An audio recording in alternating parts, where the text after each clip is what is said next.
If I had one piece of advice to give to anybody as far as content creation or music or covers or whatever it is,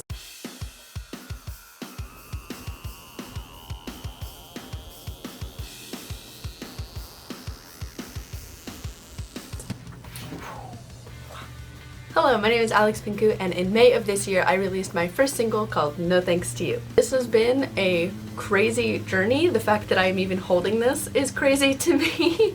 I wanted to do a full video talking about the process, start to finish, of making and releasing this single. I know there are a lot of people out there who also want to follow music.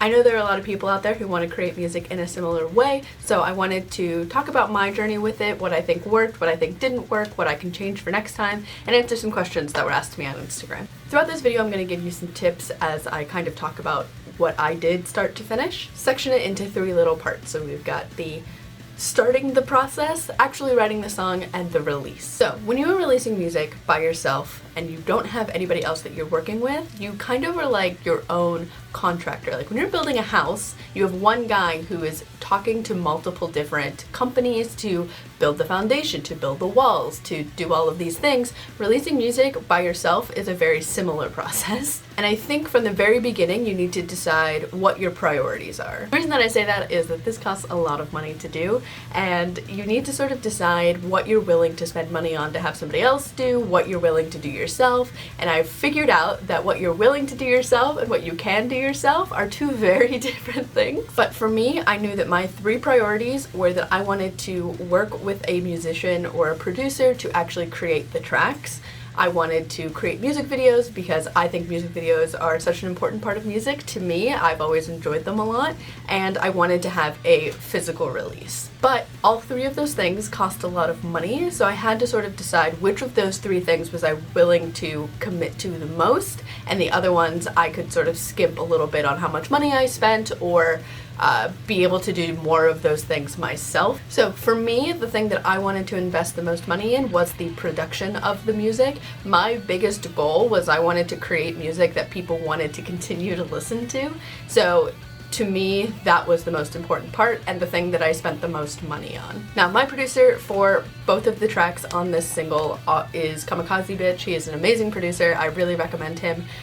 Working with him is so great and easy. I am not somebody who knows how to make instrumental music. I can play instruments, but I don't have a ton of experience in that realm, and I really wanted the instrumental to be very strong. So I reached out to a producer, and the way that I found him was I actually just looked into the description of different artists that I really like and saw who they were working with and then reached out to them, which was very nerve-wracking because I've worked with a few different producers in the past and actually their music hasn't worked out, or I didn't want them as my first release. I want them on later releases, so I do have other things in the works for sure. So because the actual music production portion was very expensive, that was my top priority. The music video and the release I spent very little money on.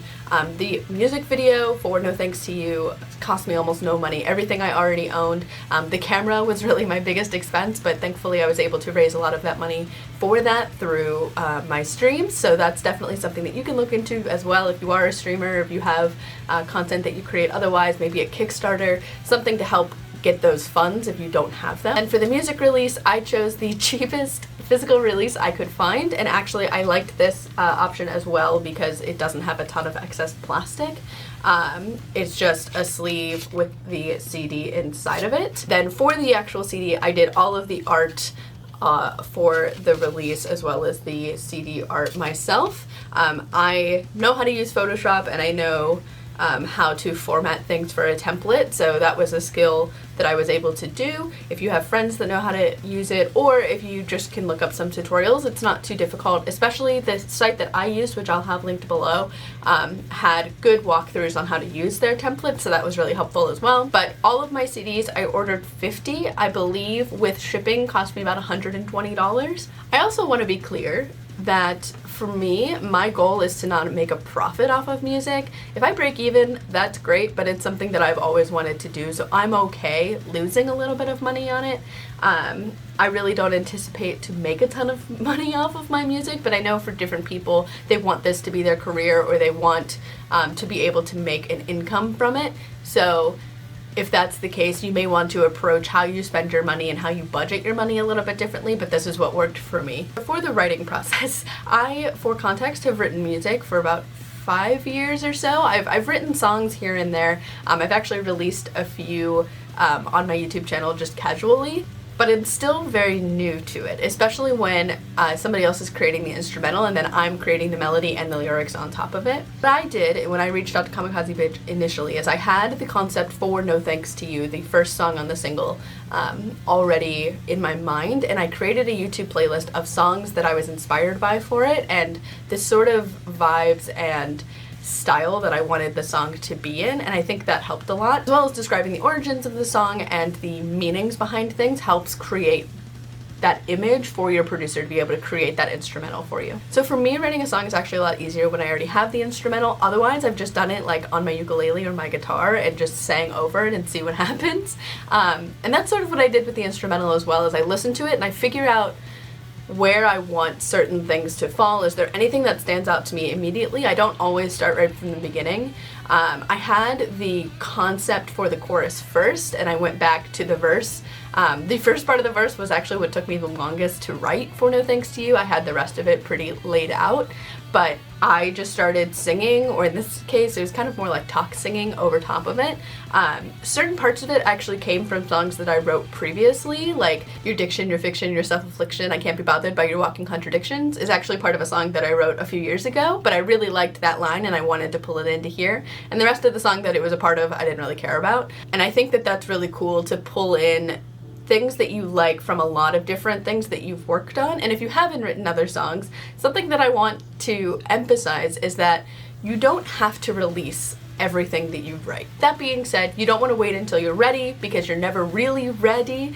So you definitely want to put yourself out there, but get comfortable writing a few songs and then you'll find that you like different parts of them to pull in into the thing that ends up being your final product. I was very nervous that nobody would like this first song.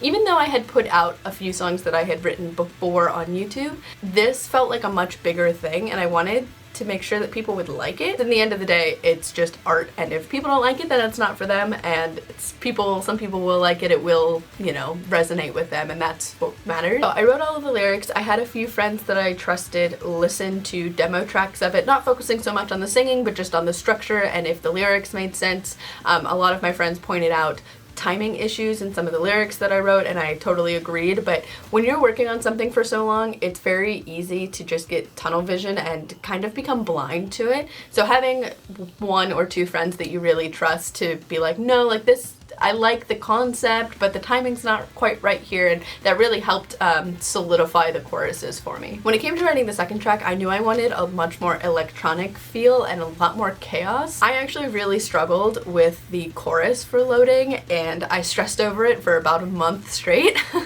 But that's part of the process too. You kind of just have to trust that you'll get there in the end. You just have to keep finessing and keep getting there, and then accept at a certain point, like, this is it, and give it to your producer. And thankfully, Kamikaze Bitch was so kind and was always like, oh, this is awesome, this is so good, which really, like, after the first song that I gave him and he really had good feedback for me, I felt so much better, and it just goes to show how important it is to work with somebody musically that you really trust. So for the actual release plan of this single, I knew that I wanted to do this and actually pursue doing it in October, I believe, of last year. I started reaching out to my producer in December, and I knew that I wanted the release to be in May, because May this year was my 10th year anniversary of making content on YouTube. In the past, when I've tried to release music before, I really tried to rush everything, and I was like, well, I can get this done this week and then I can release it the following week.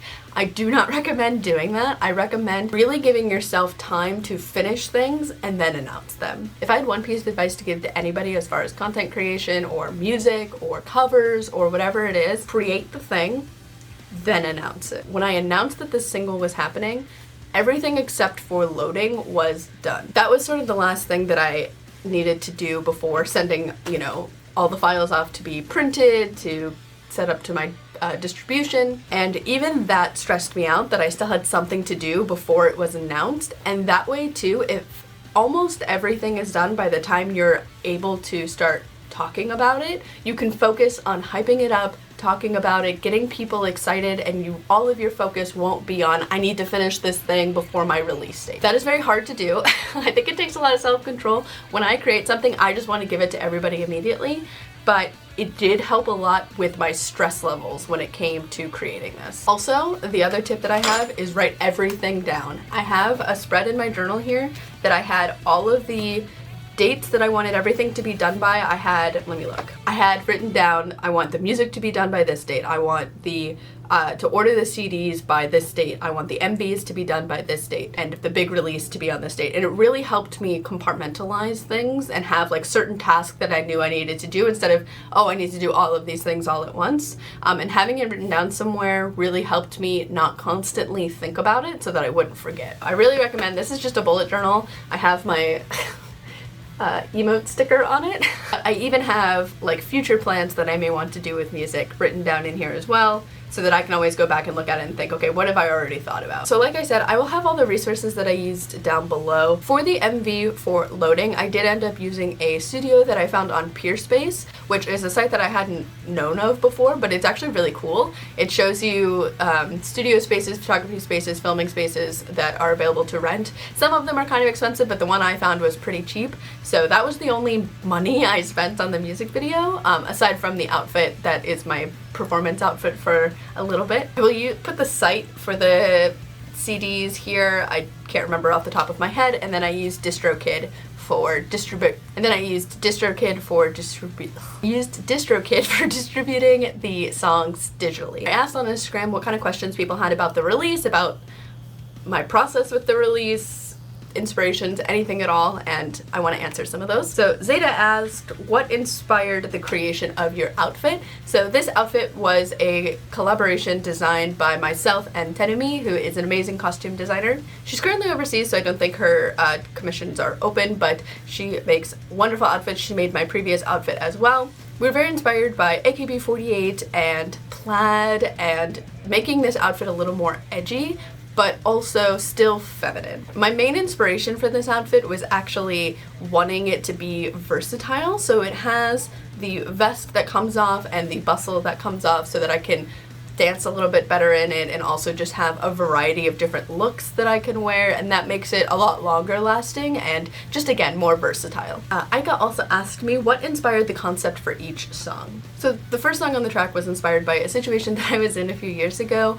with somebody who was in power over me. And really the concept for the song and the music video is really over the years how I deal with that situation, and also it affecting me in ways that I didn't really expect it to. A big part of it was a reclamation of those feelings, and I'm really glad that my first release dealt with this subject, because it was a way for me to be very cathartic about it and really express that emotion, so then I can kind of move on. Loading is very inspired by the past year of the pandemic and all of the politics that have been going on, and just for me working from home and how that drives me insane all the time, and just the idea that I want to see everybody so badly but we can't, and just those emotions in general. Kianna asked, what did you decide, or I'm sorry, I can't read.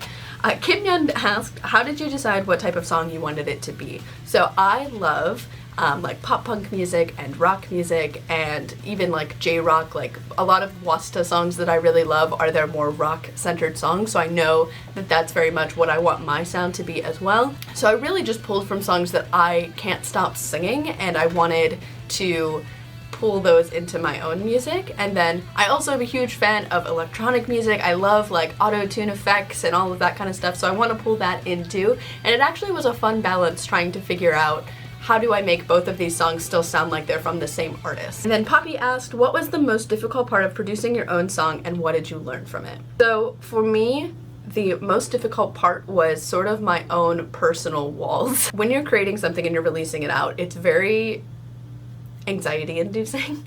You want people to like it, right? You're creating art. As an artist, you want other people to enjoy the things that you create. And it took a lot for me to break down that wall and be okay with releasing things and people not liking it. I do love both of the songs, but even if I wasn't totally happy with them, I could at least say, I've done that, I can move on, I can learn from it, and then continue to create so that I can get better at it. I had a lot of walls, and I thank Martha so much, who I took voice lessons with, who was so patient with me when I was having a really difficult time breaking down some of those walls to get emotion out of my voice and to really understand why I was doing what I was doing. I had some, what's the word that I'm looking for? I had some big revelations, I guess, throughout this process.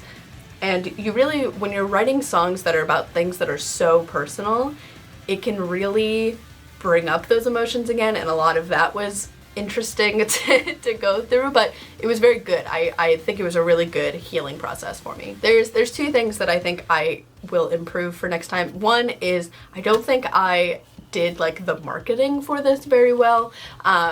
I tried to do some promotions, but people didn't really engage in them, and I think that I'd want to approach that a little bit differently going forward. However, the pre-orders were better than I could have expected for this, so it's a balance of figuring out what works, what people engage with, and learning from other people, frankly. But I did learn, honestly, not to be so hard on myself, that I have lots of people who do support me and will support me regardless of what I want to do, so I am very, very thankful for that. The other thing that I learned is that I can do this, and that is something that I really thought wasn't possible for me for a long time, and I'm in a very fortunate position where it was easier for me financially to do this than it has been in the past.